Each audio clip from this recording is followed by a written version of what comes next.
Alegrei-me quando me disseram: vamos à casa do Senhor. Por que será que ele disse isso, hein, irmãos? É porque na casa do Senhor, o Senhor marcou encontro com o seu povo. Amém? Satisfação poder ministrar nesta manhã. Nossa aula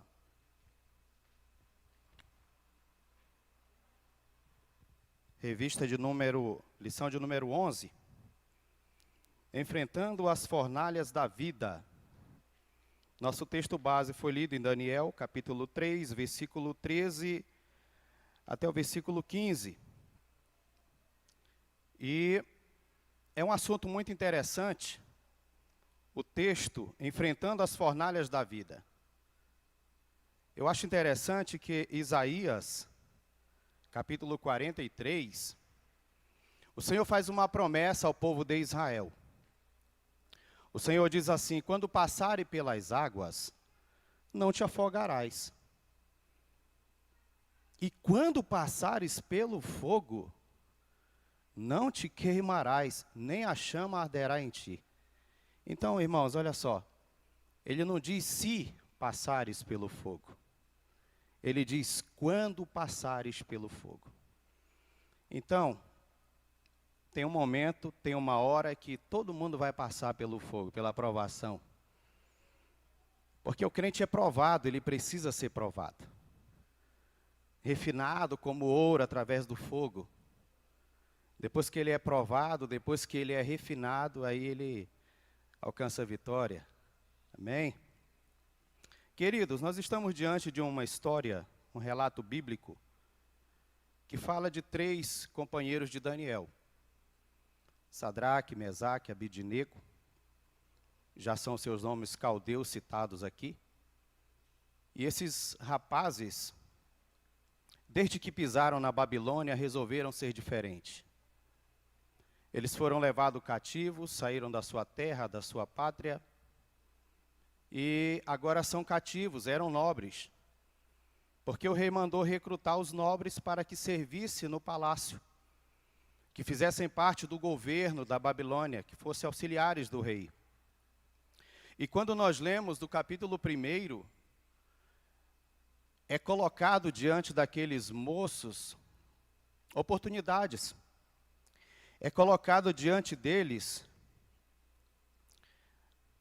escolhas, manjares, comidas, banquetes, mas eles permanecem fiéis a Deus. E a história desses rapazes, juntamente com Daniel, nos ensinam que o cristão, ele confia em Deus, permanece fiel a Deus, independente do local, independente das circunstâncias, independente de onde eles estiverem. E aí, eu me lembro que Jesus disse para a mulher samaritana: chegará um tempo, e agora é, em que os verdadeiros adoradores adorarão o Pai em espírito e em verdade. Porque o Pai procura tais que assim o adorem. Jesus disse para ela: não é aqui, no Monte Gerizim, não é lá em Jerusalém. O verdadeiro adorador, ele adora em qualquer lugar. O verdadeiro adorador, o verdadeiro salvo, irmãos, ele brilha independente de onde ele estiver. Jesus disse que nós somos a luz do mundo, o sal da terra. Então, aonde você estiver, meu irmão, nós precisamos dar brilho, nós precisamos brilhar, nós precisamos testemunhar acerca de quem nos salvou. Aleluia. E aqui nós vamos ver o primeiro tópico da revista. 3 jovens amigos de Deus. Nome deles, original, Ananias, Misael e Azarias. Amigo de Daniel. E esses camaradas, como já disse, foram para a Babilônia cativos. Cativo, irmão, sem direito a nada, arrancado da sua terra. Esquece templo, esquece sua religião. Vocês vão passar para morar agora na Babilônia. E a primeira coisa, uma das políticas da Babilônia era inserir o conhecimento caldeu. Eles tinham que aprender acerca das leis, acerca do conhecimento, da língua. E a prova é tanta que eles têm os seus nomes trocados. O rei começa querendo inserir, colocar na vida daqueles moços, de fora para dentro, o conhecimento, a sua política, o seu conhecimento, a sua maneira de viver, o seu idioma, mas algo que me chama a atenção é que esses rapazes, mesmo estando distantes da sua pátria, mesmo estando distantes de Deus, eles permaneciam fiel, não abandonaram a sua fé, porque a fé não está alicerçada nas coisas que nós vemos, a verdadeira fé está alicerçada no Deus dos céus. E aí, meus irmãos, o primeiro tópico diz 3 amigos de Deus. E 1.1 diz assim, nem tudo que reluz é ouro. Os camaradas chegam e o rei diz assim, está aí, ó, banquete farto, comida, manjares. Fiquem à vontade, se deleitem. E é bonito quando Daniel assume o papel de liderança e diz, olha, nós assentamos no coração não nos contaminar com as iguarias do rei. O mundo tem nos presenteado, tem nos oferecido, tem revelado, tem mostrado. E o mundo, meus irmãos, o seu sistema, ele é insistente, ele não desiste fácil. Quando o rei diz assim, eu vou te dar outra chance para vocês se prostrarem diante da estátua que eu fiz, é o mundo que está dizendo para mim e para ti, olha, você não quis ontem, quem sabe você quer hoje? Quem sabe você está disposto a abdicar da sua fé, a negar o seu Cristo e mergulhar nos prazeres que o mundo tem te oferecido. E aqui, ele diz aqui que eles foram levados, mas resolveram permanecer fiéis a Deus. Irmãos, nos momentos de crise, nos momentos de provações, costumam se revelar os verdadeiros adoradores e aqueles que também não são. Nos momentos de crise surgem os verdadeiros heróis e os derrotados. Nos momentos de crise aparecem os vencedores e também os fracassados. Mas uma coisa a Bíblia nos diz, Paulo diz, o que nos separará do amor de Deus? O que pode nos separar deste amor? Interessante isto. E aí eles são levados, oferecidos. E o 1.2 diz assim, não deixe que seus olhos te enganem. Eu acho bonito quando o apóstolo Paulo diz, eu não me guio por vista. Eu me guio por fé, pela fé no Filho de Deus. Os olhos, Jesus disse, se os teus olhos forem bons, teu corpo todo será bom. Se os teus olhos andarem em trevas, teu corpo todo estará em trevas.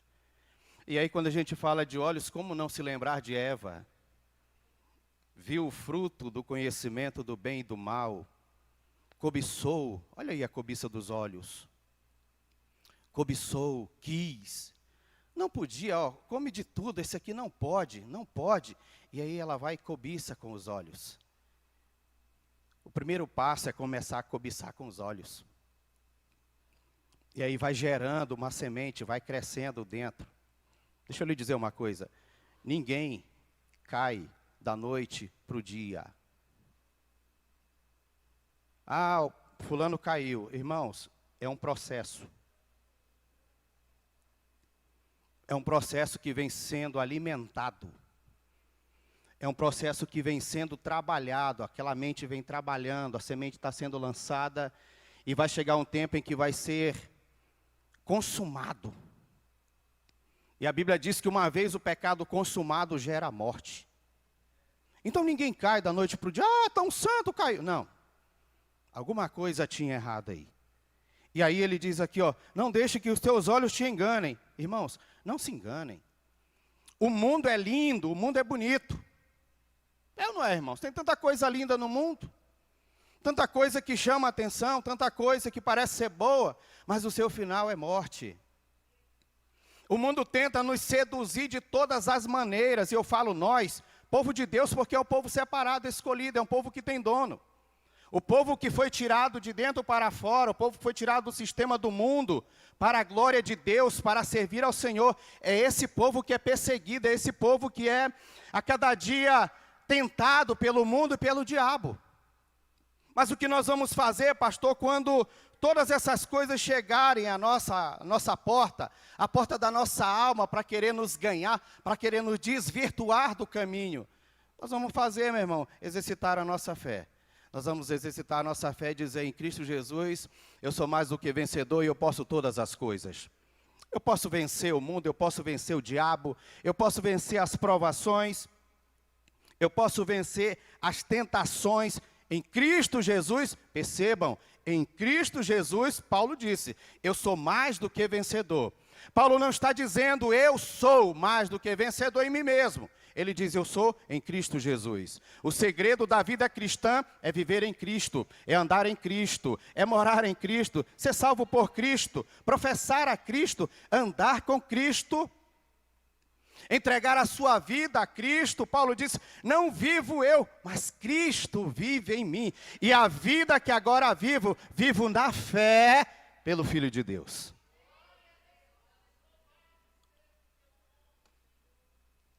Então, 1.3 diz assim, nossas escolhas mostram quem somos. Ô irmãos, como isso aqui é verdadeiro. Nossas escolhas mostram o que somos. Estes jovens hebreus nos fazem ver que a vida só tem importância no momento em que percebemos que o Senhor está fazendo parte de nossa história. Camarada está lá sendo provado, é oferecido, está fácil. Porque convenhamos e sejamos honestos e sinceros, pecar é difícil? Hã? Claro que não. Pense numa coisa fácil de se fazer é pecar. E aí entra uma outra situação aqui. Que nem sempre alguém está nos vendo. Nem sempre nós estamos rodeados de uma tão grande nuvem de testemunhas. Nem sempre nós estamos rodeados dos irmãos. Nem sempre. Há momentos em nossas vidas, queridos, que nós estamos a sós e somos tentados. E é nessas horas de a sós, sozinho, que vem uma pergunta. Quem é você quando ninguém está te olhando? É a hora de dizer, Deus, sou fiel. Ou tentar enganar a Deus e enganar quem está próximo de nós. Cometendo, pecando e achando que ninguém está vendo. Eu acho tão bonito que o seguinte aqui, irmãos. O rei diz assim, vou fazer uma estátua, todo mundo tem que se adorar, prostrar e adorar. E os três não se prostraram. Alguém chega e diz assim, olha lá os judeus. É agora que a gente pega eles. É agora que nós vamos entregá-lo, eles vão perder tudo que eles ganharam, porque Deus foi bondoso com eles. A Bíblia diz que eles foram muito inteligentes, receberam cargos do rei, ocupavam status no governo da província da Babilônia, e com certeza, irmãos, havia aqueles que estavam invejando. Aqueles que estavam olhando para eles e medindo a vida deles, vigiando, assim como Daniel um dia resolveu orar. O rei disse assim, não pode orar outro Deus se não for o Deus da Babilônia. Daniel está orando. Alguém está bisbilhotando, observando Daniel. Ei, guarde uma coisa, sempre alguém estará de olho em você. Sempre tem alguém que estará te medindo e reparando o teu andar e o teu caminhar. Sempre, você pode sair de Goiânia para ir lá, pregar lá no Amazonas, lá na minha terra. Ah, estou livre, ninguém me conhece, Sempre tem alguém de olho. Sempre tem alguém vendo você. Ontem eu mostrei para minha esposa, estava lá na sala com ela, e de repente aparece um convitezinho imundo lá no meu Instagram. Mostrei para ela, falei, olha isso aqui, ó. Coisa de Satanás, o diabo. Mas, irmão, no dia em que o crente decide ser fiel, ele tem que ser fiel, tem que permanecer fiel. Por quê, pastor? Porque a Bíblia diz ser fiel até a morte e dar-te-ei a coroa da vida. Não é ser fiel até a metade do caminho, nem um quarto do caminho. É ser fiel até a morte. Quando você terminar essa jornada aqui, sabeis, há uma coroa de glória lá te esperando e Deus vai honrar a tua fé. Aleluia. E aqui entra o segundo ponto, fé em tempos difíceis. E é interessante que o comentarista, ele diz que Nabucodonosor já tinha tido uma experiência, visto quem era Deus.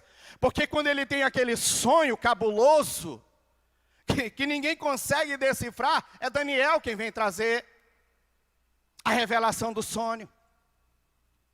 Eu acho muito bonito quando Daniel diz assim: há um Deus nos céus que conhece o segredo dos homens. Errei, há um Deus no céu que conhece todo mundo. Conhece os segredos de todo mundo, isso é muito bonito. O rei está lá agoniado, atribulado, diz: vou mandar matar todo mundo, se não me trouxerem a revelação. Daniel desce na oração e Deus vai mostrar para ele o que havia visto o rei Nabucodonosor. Ele tinha visto uma estátua com a cabeça de ouro, seus braços e peitoral de prata, seu ventre de bronze, suas pernas de ferro e os seus pés misturados barro e ferro. Algo que é muito interessante escatologicamente para se comentar, mas que não convém no momento. Mas a cabeça do sonho está escrito lá, e aqui mesmo diz: és tu a cabeça da imagem, cabeça de ouro. Os babilônios eram conhecidos por serem grandes pensadores, povo inteligente, povo de ciência. És tu a cabeça da imagem. E esse homem recebe de Deus, através de Daniel, esta revelação ou interpretação do seu sonho. E mesmo ouvindo de Daniel, da parte de Deus, Nabucodonosor continua sendo aquele durão. É o bambambam, bonzão. É aquele que não retrocede. É ele na terra e ele no céu. É ele que é o bom. E aqui, eu não sei se está associado, se tem a ver, mas ele resolve, depois do sonho, mandar fazer uma estátua. Uma estátua grande, 30 metros de altura, lá no campo de Dura, onde dava para ver a distância. Pense no Cristo Redentor, quando você chega no Rio de Janeiro, que você levanta e olha assim, ó, dava para ver de longe, irmão. E a ordem do camarada é o seguinte, ó. Na hora em que, eu vou resumir se eu for ler tudo, na hora em que a orquestra tocar, todo mundo tem que prostrar e adorar a minha imagem. Na hora em que você ouvir o som, automaticamente tem que se prostrar, tem que me adorar, porque se não fizer, há um castigo. E qual é o castigo, rei? Se não me adorar, vai para a fornalha de fogo ardente. E aqui, meus irmãos, vai começar a surgir, a se revelar a fé desses homens perante o rei. Não se prostraram, rei. Os 3 não se prostraram. A Bíblia diz, o relato, que o rei ficou furiosíssimo. Mandou chamá-los. E disse assim: mais uma oportunidade. Orquestra, prepara aí. Estão prontos? Estão prontos. A orquestra vai tocar. Vocês vão ouvir. Se vocês não se prostrarem, vocês vão queimar lá no fogo. E quem é o Deus que poderá livrá-los da minha mão? Esta é a pergunta que o mundo faz. Esta é a pergunta que os inimigos nos fazem todos os dias. Quem é o Deus que te livrará, vos livrará desta fornalha e deste castigo? E a resposta é muito linda. Olha, rei, é o seguinte: nós não, quanto a este assunto, nós não precisamos te responder nada.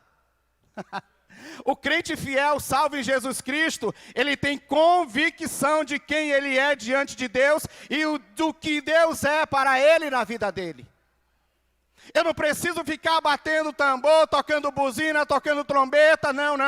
Eu só preciso viver uma vida íntima, íntegra, na presença de Deus. Ser fiel a Deus em todos os momentos e em qualquer lugar e circunstância. O rei diz assim: não vão se prostrar, nós não vamos nos prostrar. A verdadeira fé está na fidelidade de Deus. Nossa fé, nós sabemos, olha, Deus é imutável. Sabe o que é isso? Deus não muda. Deus não muda. Aí você lê que Deus é amor, então Ele sempre foi amor. Ele não muda. Deus é justiça. Ele sempre será justiça. Sempre foi. Sempre será justiça, porque Ele não muda. Não é assim, meus irmãos? E a Bíblia diz acerca de Deus. O apóstolo Paulo diz assim: fiel é Deus. Então Deus é fiel, fiel é Deus, Deus não muda. A fidelidade de Deus independe da minha e da sua. Deus é fiel aqui na China, no Japão. Deus é fiel antes de existir qualquer coisa. Ele sempre foi fiel, sempre permanecerá fiel, porque Ele não muda a sua estrutura, seu caráter. Ele é imutável.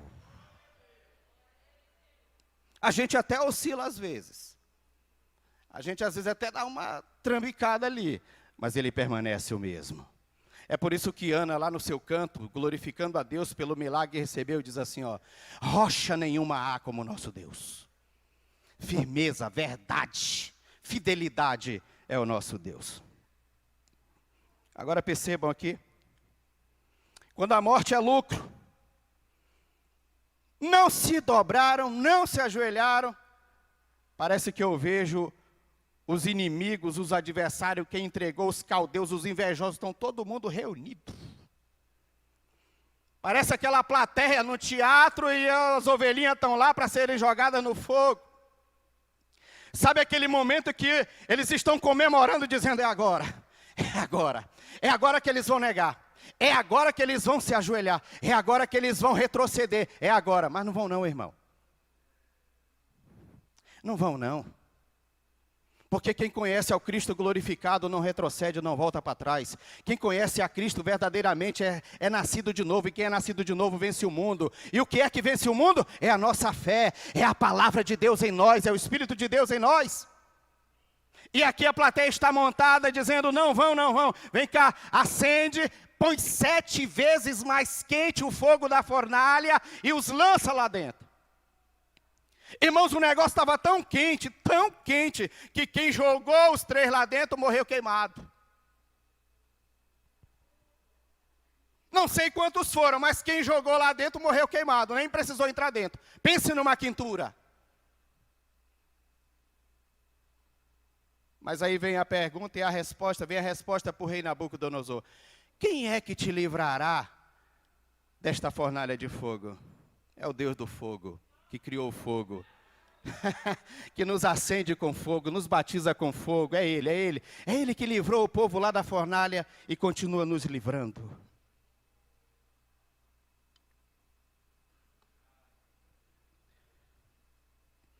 E aí o rei joga e diz assim: olha, acabou o problema, pessoal, pode se dissipar, dispersa, pode ir embora. Aí de repente o rei vai olhar e diz: opa, como diz a minha esposa, oi? Senhores, eu não joguei 3 homens na fornalha? Eu vejo 4. E um é semelhante ao filho dos deuses.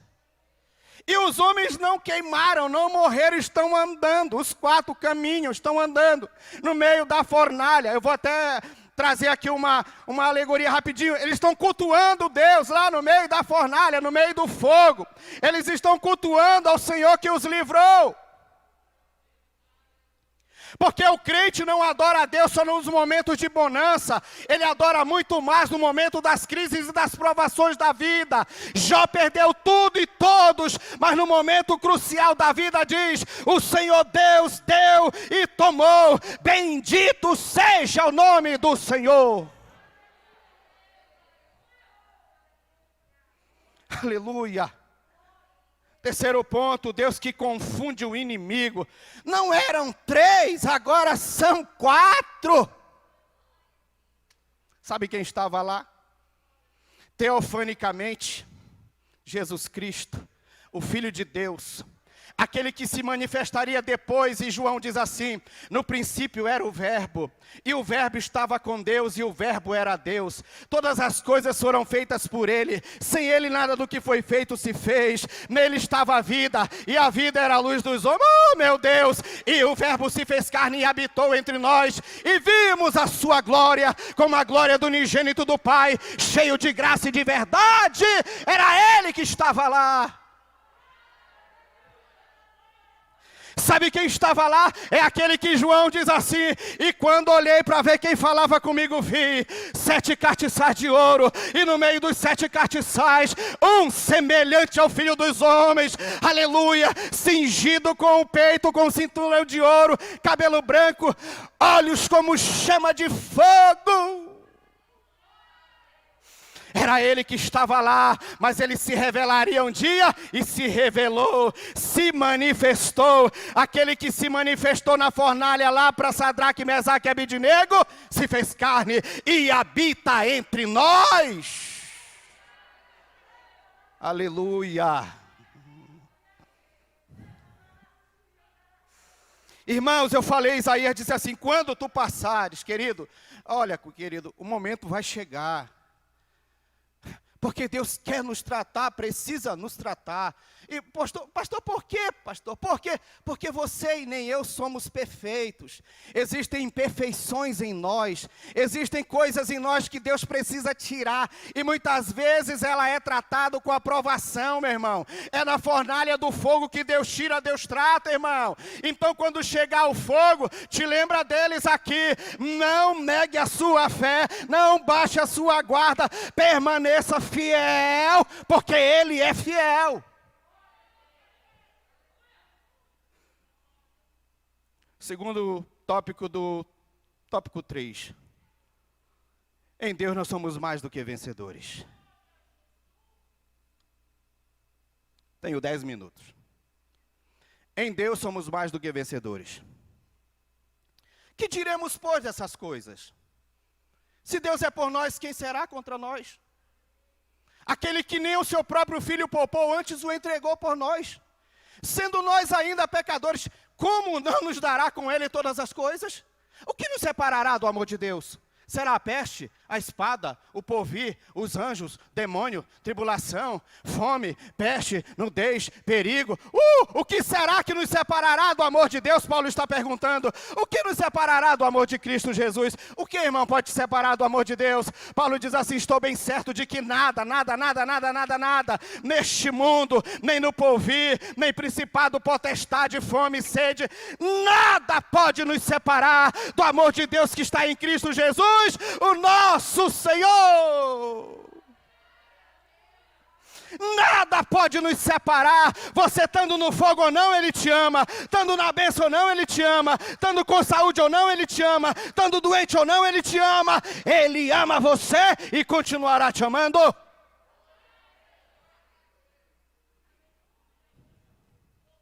E o 3.3, para terminar nesta manhã: Deus é o escape das aflições da vida.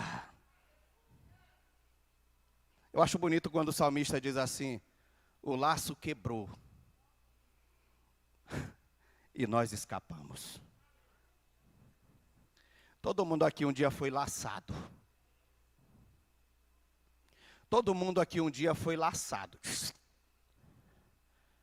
Mas aí se manifesta o Filho de Deus e vai se cumprir o que João disse. Para isso se manifestou o Filho de Deus. Para quê, pastor? Para destruir as obras do diabo. Fique de pés comigo nessa manhã. Por favor, fique de pés comigo.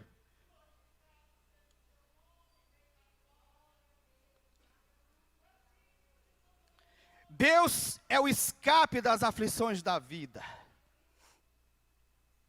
Irmãos, não existe crente salvo, fiel, que não tenha passado por aflições. Eu vou fechar isso aqui com o mestre, o exemplo dos exemplos, o santo dos santos, aquele que é, que era e que há de vir novamente, o Cristo Jesus. Ele veio ao mundo como homem, ele se submeteu-se, ele humilhou-se, esvaziou-se, foi obediente. E um dia ele está ensinando seus discípulos e diz assim: olha, no mundo tereis aflições, mas tem de bom ânimo, eu venci o mundo. Todo mundo vai ter aflição, meu irmão. Todo mundo passará por aflições, mas tem de bom ânimo, acredite, não duvide, porque Ele venceu o mundo por nós, e nós estamos nele. Paulo diz assim: pelo que haja em vós o mesmo sentimento que houve também em Cristo Jesus. que mesmo sendo Deus não teve por usurpação ser igual a Deus, antes negou-se a si mesmo, abdicou-se a si mesmo, sendo obediente até a morte, morte de cruz, pelo que Deus o exaltou soberanamente, que Ele deu o nome que está acima de todo nome, para que ao nome de Jesus Cristo se dobre todo o joelho dos que estão no céu, na terra, debaixo da terra, e toda a língua confesse que Jesus Cristo é o Senhor, para a glória de Deus. Levante a sua mão e ore comigo nessa manhã, querido Deus. Pai amado, nós estamos aqui, viemos ceiar, nós viemos glorificar ao Teu nome. Fortalece a nossa fé hoje. Fortalece a fé deste irmão, desta irmã. Este que não veio, que está em casa assistindo, fortalece, ó Pai. Fortalece, gera fé. Alimenta, Pai, que nesta manhã a Tua palavra tenha sido combustível para que esta fé venha crescer, para que venha suportar nos momentos de angústia, nos momentos de provações, ó Pai.